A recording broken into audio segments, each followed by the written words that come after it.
I'm going to start with the land acknowledgement.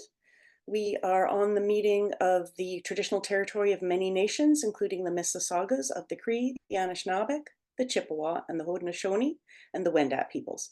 It is now home to many diverse First Nations, Inuit, and Métis peoples. I also acknowledge that Toronto is covered by Treaty 13, signed with the Mississaugas of the Credit, and the Williams Treaties, signed with multiple Mississaugas and Chippewa bands. Move my people over here a bit. Oh. Welcome, everybody. I'm just going to arrange my... this session is being recorded. It will be posted on the PCCEO YouTube channel. And I would like to take a minute to introduce myself and my assistant today. My name is Nicole Herbert. I have been on school councils for a good 15 years. I have supported my ward, participated in my ward councils actively. I have represented my ward on PIAC, the Parent Involvement Advisory Committee, and I'm currently on PIAC as a member of the Communications Working Group and School Council Support Working Group. The other hat I'm wearing today is I'm also a member of the TDSB Mental Health and Wellbeing Parent Partnership Committee, and we'll be talking about that today. Today with me is Melody Medeiros Sims. She is the PIAC Ward 9 rep.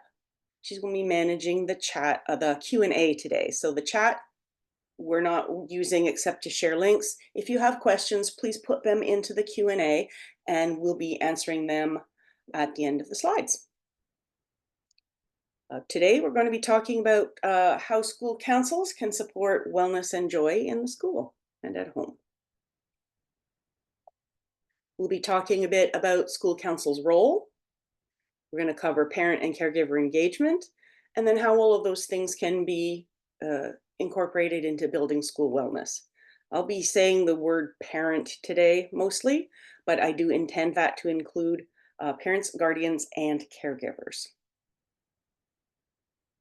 We always start at the beginning, the purpose and mandate of school councils. School councils are regulated in the Ontario Education Act under Regulation 612, and it defines school councils as an advisory body to improve student achievement and enhance the accountability of the education system to parents. So that's two arms of your mandate: improving student achievement and accountability of the system.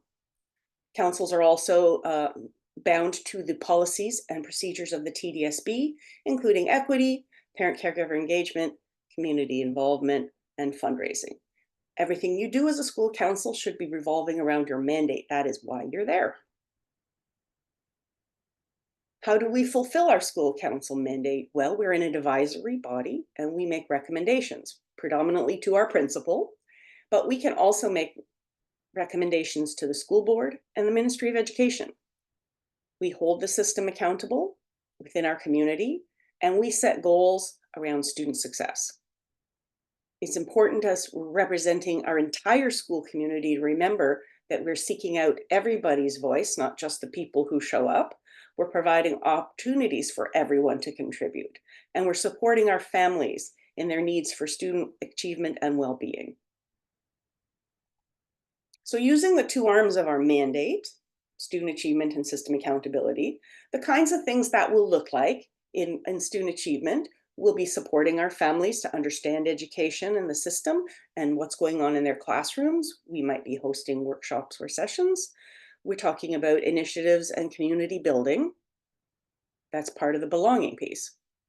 In the system accountability, we don't have to make that up. There are things in place already for us we'll be talking about today, which includes parents as collaborators in the school system, school committees that are set up for the parent voice, for participating in board and ministry consultations. That's holding the system accountable with the administrative pieces and the program and policy pieces. And I'm going to spend 1 second to talk about VP candidate interview teams. One of the amazing things that PIAC has accomplished in this board are that we have worked together to arrange that every time a teacher is applying to become a vice principal, They go through a very rigorous process that lands in a interview, and a parent will sit on every interview team. This is an amazing opportunity for the parent voice to have real, true, strong impact on who are going to become administrators in our school system. So if this opportunity comes up for you, I highly encourage you to take advantage. Parent engagement. I like to dispel a few misconceptions and myths about parent engagement. Parent engagement is not just involvement. Parent engagement is the positive home to school relationships. And research shows that it's what parents are doing at home that is engagement and that impacts student achievement throughout their education and beyond into life. It moves beyond the school's parent agenda, and that is commonly what is parent involvement. And that's things that benefit the school, but don't impact student achievement in the same way that engagement does. Engagement recognizes family knowledge. It's a respectful relationship between home and school, and it's grounded in learning. And how does parent engagement support learning and well-being? Well, again, that piece at home, parents make the difference. We express the belief in our child's potential. We do things together that are learning activities at home, reading, cooking, chores, fixing stuff. We talk about school, and not just what are your grades. We're talking about how was your day, what's interesting about school, what experiences are you having, and engaging with them about their education.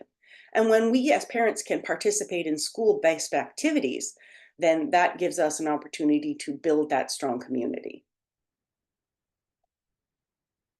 At school council, we're looking at parent engagement as a way to support our whole community. We are supporting our parents at home, so we need to learn about our community, who are our parents and caregivers and guardians. We're going to identify what kind of supports they are needing, and we're going to help them understand their children's education so that they can be a collaborative partner and support their students at home. At school council, we're going to help that parent voice come to the active front. We're going to build a welcoming culture, and we're going to be very intentional about representing all of the parts of our parent community. We have a wonderful, diverse community in our schools, and we need to remember that if they don't show up to your meeting does not mean that they aren't engaged. Parent engagement, what happens at home, is always on. How does engagement impact joy and well-being and belonging? That positive homeschool relationship is the key piece of this. It demonstrates that we have trust in school life and makes our children feel like the important people in their life are on the same page. It respects parents, teachers, and administrative staff as members of the same team. And it has a positive impact on student motivation and student engagement, their behavior, and their academic and social outcomes. Remembering that engagement means we all have one thing in common: student success.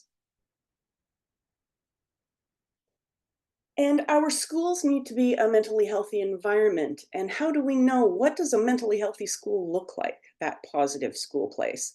You would see positive messaging that reflects our diverse communities. You will see prioritizing equity and inclusion for all students and all families. And we're looking at that from an anti-oppressive and anti-racist stance. We're acknowledging each other, all the parts of the school community. And a healthy school is a place where it feels like you matter. And you will see happiness and joy and smiling faces in a mentally healthy school. Belonging, if you watch the keynote address, is foundational to achievement. And there is research that backs this up, as well as the student census data. TDSB student census data confirms that important, caring relationship and the feeling of being included in your community that fosters that well-being and academic success. So it means we appreciate the importance of equity and diversity for all in a school with belonging. We're here to learn and unlearn and reflect. We all come to the table with different sorts of biases and barriers And we want to get those out of our way so that we can all be welcoming and belonging. We want to create that positive sense of hope and embrace our differences, because those are really what builds a good community. It enhances confidence and inclusion for everybody. Do we have a mentally healthy school council? Well, we should be striving to build that, a culture of inclusion. What kind of place is our school council? Is it a place where everybody feels they have a voice and that they belong? Or is it a place where people feel a little excluded or cliquey? Are we having respectful interactions where everyone, from staff to parents, are welcomed with the same warmth and enthusiasm? We can take this opportunity to start building a safe and transparent space so that the work of school council. Right now, recognize that that's an issue. Can we please not interrupt the, can you mute that person, please? Melanie, can you please mute that person? No one from our side. I don't know. Nobody's unmuted. You really have to pay attention to the young person. Can we please mute that person? Being able to support them well. I know that. Who is talking? As a young person who.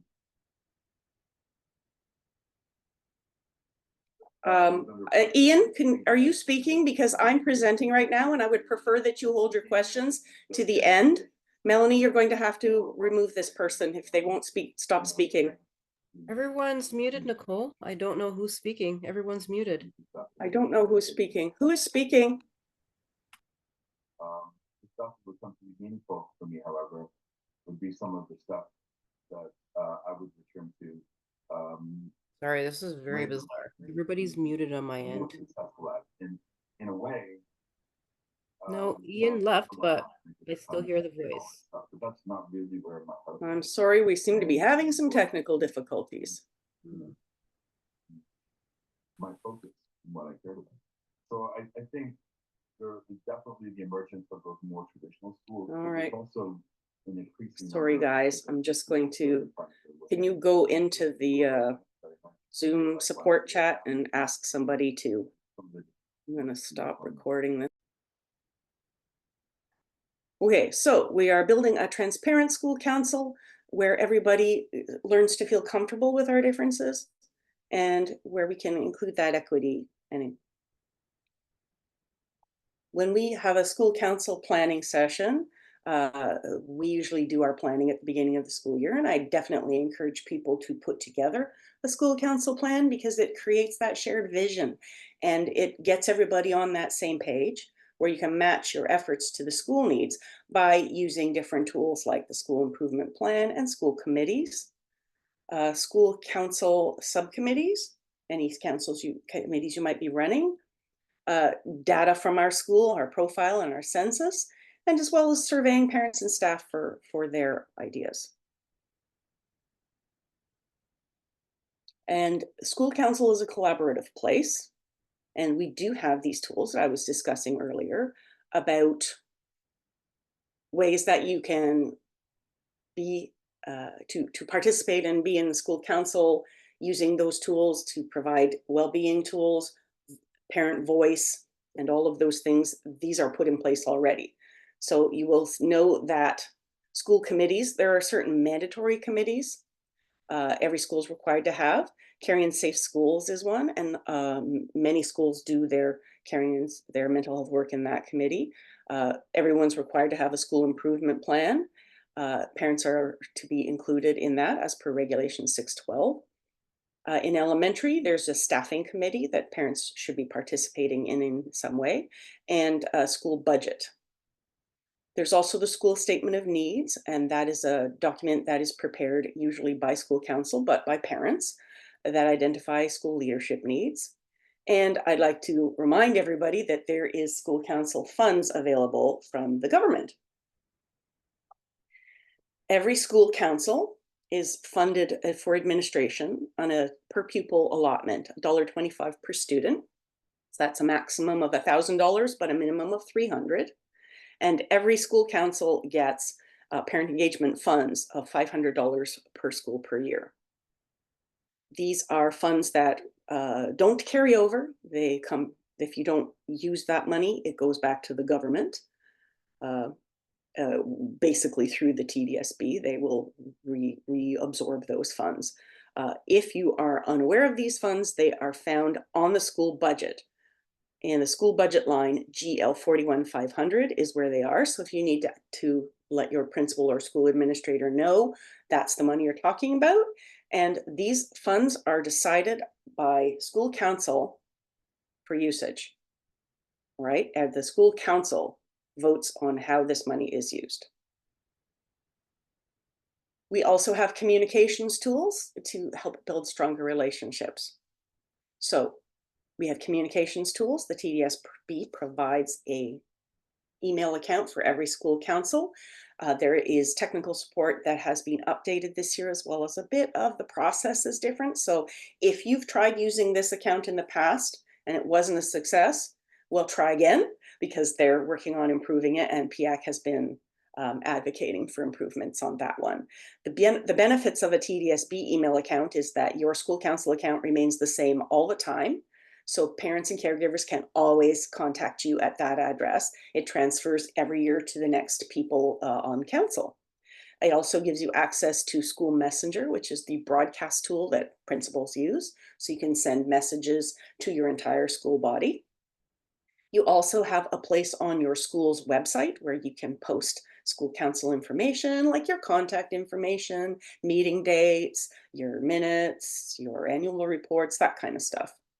And you also can communicate with virtual platforms.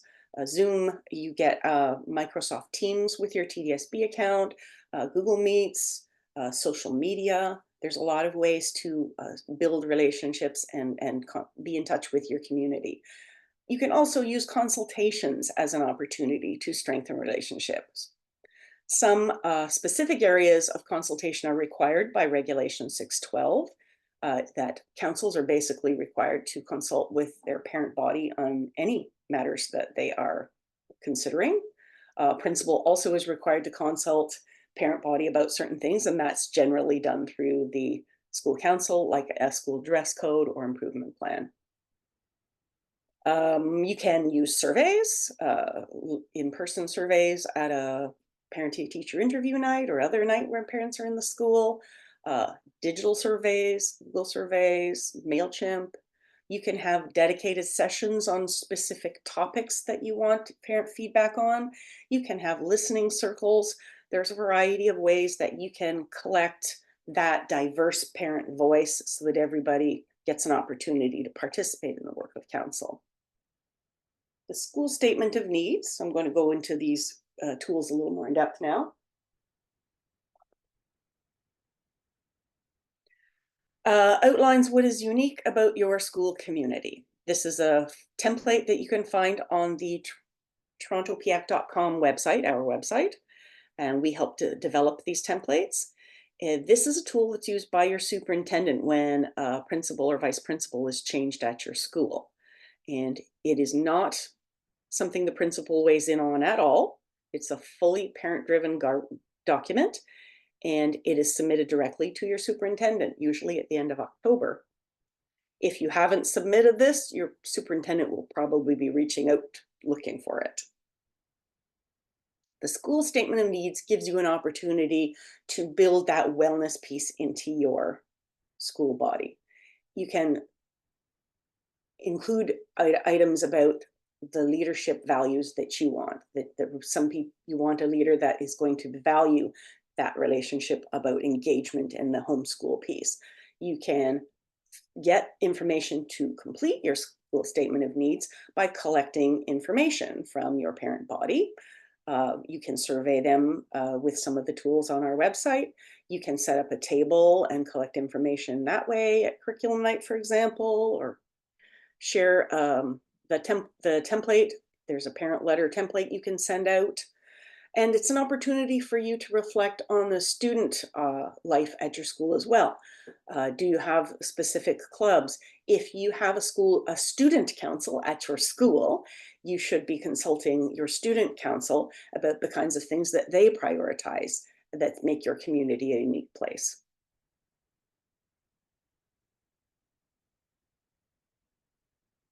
Caring and Safe Schools. All right. Clicking ahead too fast.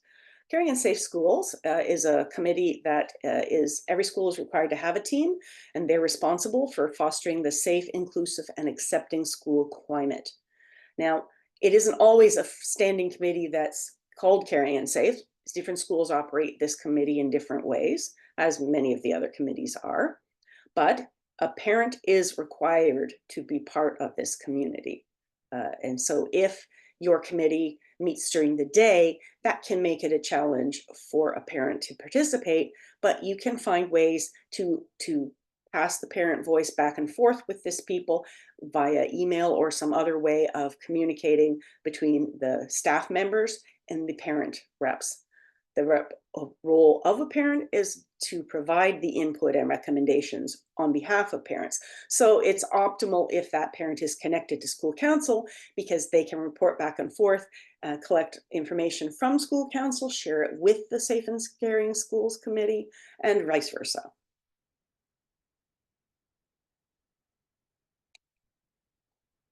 The school improvement process is a living process and a very important one for school councils. The school improvement plan is a plan that every school in the TDSB has. Parent involvement is demanded by Regulation 612 as well as TDSB policy. So this plan is exactly that. It identifies where students are underachieving or at risk, and it sets specific goals to describe how and when school will address these gaps. The SIP has specific pillars that have been updated this year to coordinate with the Ministry of Education's new plan and the TDSB's revised multi-year strategic plan. Those 4 themes are belonging, achieving, thriving, and revitalization. And remember that the SIP is grounded in equity and truth and reconciliations.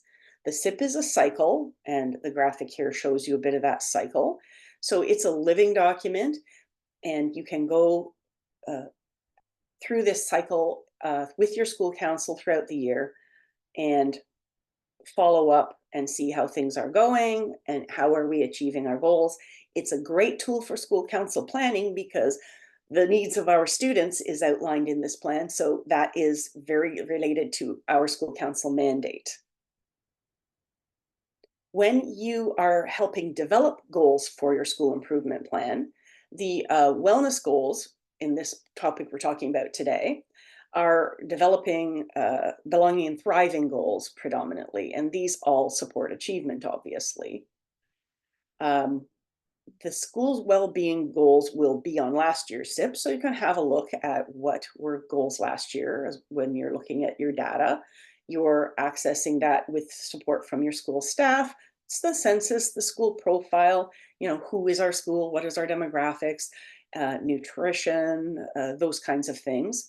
And then you're going to invite all of your parents and caregivers from your community to help identify areas of need based on real family feedback. So this is where you might have your listening session or a dedicated meeting for collecting that information. And remember that wellness and joy are kind of about fun too. So try to build fun into your goals. So once we've developed wellness goals, how do we as a school council support our school's well-being? There are a lot of things that we can provide and host. We can collaborate with staff, TDSB professional support services staff, that's social workers and psychology and people like that, are available to come and help you. Professionals within your school, if you have a guidance department, your school has a social worker and a psychologist, and you can invite those people or external professionals from the mental health world to come and work with your school council. You could host a speaker or discussion group on something that maybe your SIP has pointed out as an area of need in your school, like anti-bullying, nutrition, something going on in your classrooms. And we can also encourage and develop activities as a school council that support that culture of well-being in our school. So that would be things like hosting a session that builds community, and provides tools for families and staff. And I strongly encourage you guys to invite staff to your events. That's part of that community building piece where we are strengthening the home to school relationship. So that promotes lifelong learning. And you can share the tons of mental health and well-being resources that the TDSB has. Melanie will put a link into the chat where this document can be found, as well as many other.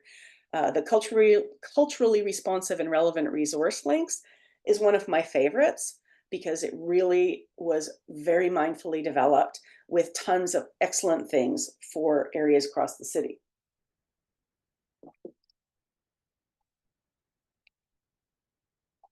How do we know if we're successful with our wellness goals? We're going to see that those look-fors in our school. We're going to see that culture of welcoming and acknowledging and supporting well-being. We're going to see the progress reflected in student data. The achievement will improve. We're going to see increased participation, better attendance. We're going to see better results in those surveys. And we are going to see student and parent engagement increase as that voice piece starts to build through and become a collaborator in decision making. And as I mentioned earlier, I am also a member of this committee, the Mental Health and Wellbeing Parent Partnership Committee. This group meets once a month. It is an open group for any TDSB parent and caregiver. You are all welcome to join. If Melanie can post the link in the chat to our page on the website, you will see this flyer, our meeting dates, and how the link is to join our meetings. It's a very lovely, safe, passionate group of people. So the wellness goals and the wellness leader that school council can be is reminding us that we are fulfilling our role and our mandate by focusing on student success and holding the system accountable. We are making a plan to be successful in our wellness and well-being. We are seeing parents as collaborators in the system to hold the system accountable and to create that home to school relationship, because that's the engagement piece that matters. And we are going to be mindful to represent and support everyone in our community on the wellness journey. And as a school council, that's our job. So a couple of resources here. I would strongly encourage you to go to the PIAC website. We have lots of good information for school councils, including our toolkit and monthly checklist, which are really great go-to resources for you on school council. Those all have links to the references in the rules, as it were, to help you understand and place yourself. It also will give you opportunities to participate in consultations. If you sign up for our newsletter, you'll find out about what's currently under a consultation at the board. TDSB mental health resources, as I mentioned, there are many. That link to professional support services page includes a calendar of events, but tons of amazing resources like choice boards you can share with your community, toolkits, some really fun virtual lounges. There's a drop-in center that staff run, a virtual drop-in that is really very great way to go, and they have great themes set up for this year that parents can just drop in on those nights, and the culturally responsive resources that I mentioned earlier. And engagement, the Parent and Caregiver Community Engagement Office leads that at the TDSB. And there's a link there to what they do. And they certainly do a lot of work supporting school councils. They provide training sessions, which are underway right now. So you still have a chance to get in on, I believe, the school improvement planning session and the school statement of needs session. And then there's some awesome leadership sessions scheduled for December. I'd like to thank everybody for coming today and recognize that supporting families and building relationships in your school community is part of fulfilling the mandate of your school council. Link your efforts to well-being so you can engage parents and build that mentally healthy place to be. If you need to reach out, our email address is info@torontopiac.com, and one of the co-chairs will connect you either with me or the information that you need.